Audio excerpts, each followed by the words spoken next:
Au nom du Père et du Fils et du Saint-Esprit. Amen. La paix de Jésus soit dans votre maison, sa paix et sa joie. Alléluia. Merci Jésus d'être le roi de gloire, le Dieu de nos vies. Alléluia.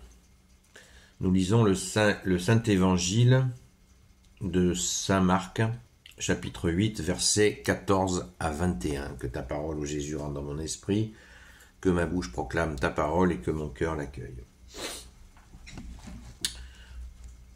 C'est la suite d'hier, tout simplement. Ils avaient oublié de prendre des pains. Ils avaient oublié de prendre des pains et ils n'en avaient qu'un seul avec eux dans la barque. Et voici que Jésus leur fait cette recommandation. Ouvrez l'œil, gardez-vous du levain des pharisiens, gardez-vous de celui d'Hérode. Aussitôt, ils font entre eux cette remarque, qu'ils n'ont pas de pain. Jésus s'en aperçoit et leur dit, de quoi discutez-vous? Vous n'avez pas de pain. Vous ne comprenez toujours pas, vous ne réfléchissez pas. Avez-vous donc l'esprit bouché? Vous avez des yeux et vous ne voyez pas. Vous avez des oreilles et vous n'entendez pas. Vous ne vous souvenez pas? Le jour où j'ai partagé les 5 pains pour les 5000 personnes, combien de paniers pleins de morceaux avez-vous ramassé? Ils lui répondent 12. Et le jour des 7 pains pour les 4000 personnes, combien de corbeilles remplies de morceaux avez-vous ramassé? Ils disent 7. Alors dit Jésus, ne comprenez-vous pas? Merci Jésus, alléluia.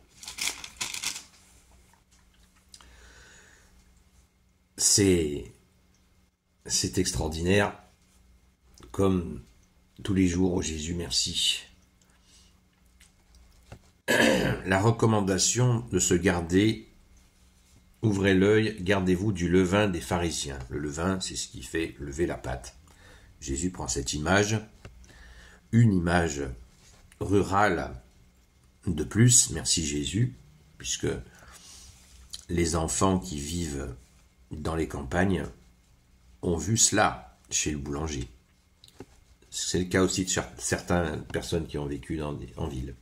Mais le plus souvent, ce sont les gens des campagnes qui ont vu ça. Donc Jésus prend cette image pour montrer ce qui se passe en nous quand le levain agit, mais le levain spirituel, le bon levain que tu es Jésus, évidemment. Le levain des pharisiens est mauvais. Évidemment, on ne cesse de le voir. C'est le culte de l'apparence, fais ce que je dis mais fais pas ce que je fais, donner des leçons de morale à tout le monde, ne pas se les appliquer, et annoncer la bonne parole. Voilà. Fais ce que je dis mais fais pas ce que je fais. Gardez-vous de cela, nous dit Jésus.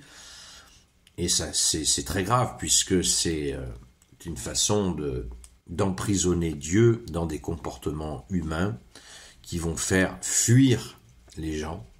Et oui. Et c'est pour ça, entre autres, pour ça que Jésus est venu, pour que sans intermédiaire, face à face, Jésus qui est l'agneau sans tache, peut expliquer, parce que il le dit et il le fait, puisqu'il le fait, il l'est.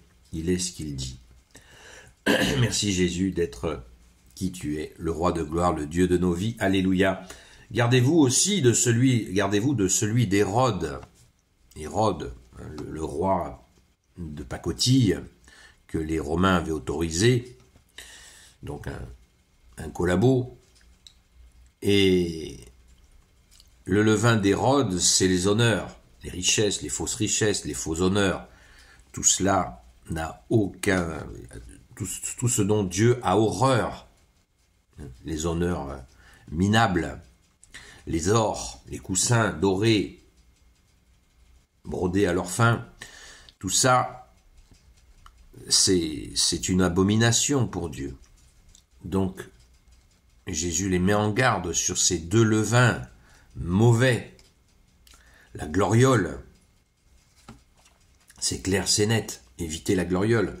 Alors que Jésus demande l'humilité et le service. Se contenter de ce que l'on a, se réjouir de ce que l'on a. Saint Augustin disait, désirez ce que vous avez, comme ça vous ne serez pas prisonnier de l'envie. Merci Saint Augustin. Donc, fin 3e siècle, début 4e siècle. Hein. C'est pas nouveau et pourtant c'est tellement d'actualité. Alors il se faisait la remarque qu'ils n'ont pas de pain, les apôtres. Et là, il va se lancer. Jésus, ça l'irrite apparemment, et il a raison, parce que il ne cesse de leur faire des démonstrations, les miracles, et là il fait allusion à la multiplication des pains. Ils ont vu. Mais alors, qu'est-ce que Jésus est en train de suggérer à ses apôtres pour leur dire: vous avez des yeux et vous ne voyez pas, vous avez des oreilles, vous n'entendez pas, vous ne vous souvenez pas que la multiplication des pains, alors je ne sais pas, on peut faire des hypothèses. Qu'est-ce que Jésus veut leur dire? Qu'ils n'ont pas besoin de manger? Non, certainement pas. Mais peut-être qu'ils ont déjà la capacité de multiplier les pains et les poissons. Je ne sais pas. On s'interroge. Pourquoi Jésus les secoue de cette manière-là? Il leur fait le rappel avec les allusions 12.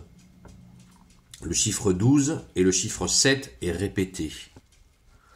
Le chiffre 12, c'est clair, c'est un chiffre qui est très utilisé dans le monde de la culture des Hébreux, les 12 tribus d'Israël. Là, Jésus a choisi 12 apôtres pour justement ce renouvellement qui va annoncer la bonne nouvelle dans le monde entier. Voilà, ils sont les 12 qui vont, lisez les Actes des Apôtres, qui vont être la continuité de ce qu'a fait Jésus. Et Jésus est en train de leur dire: vous êtes la continuité, ma continuité. C'est ça l'Église. Hein. C'est la continuité de ce qu'a fait Jésus. 12 et 7. 7, c'est quoi 7? C'est la plénitude. Donc, peut-être que je me trompe, mais ils ont la capacité déjà de multiplier ou de demander la multiplication des pains et des poissons, à condition, bien sûr, d'être dans la foi. Et Jésus veut vraiment leur mettre, comme on dit, le pied à l'étrier.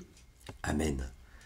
Donc il leur demande d'avoir cette foi, et elle va leur être donnée à la fameuse Pentecôte, où là ils vont la recevoir avec grande puissance, puisqu'ils recevront la force d'en haut, c'est-à-dire la force préparée par le Père, où ils vont faire ce qu'a fait Jésus. D'ailleurs, les Actes des Apôtres, au début des premiers siècles, étaient appelés l'évangile du Saint-Esprit. Ils ont continué ce qu'a fait Jésus avec l'Esprit Saint. Alléluia, loué sois-tu Jésus. Amen. Gloire soit au Père et au Fils et au Saint-Esprit, maintenant et toujours et pour l'éternité. Amen.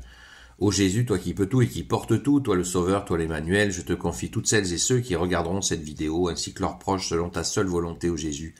Sainte Marie, Reine des cieux, toi l'Immaculée Conception, toi qui écrases le serpent, toi qui es la lune sous tes pas, toi notre Mère, Notre-Dame.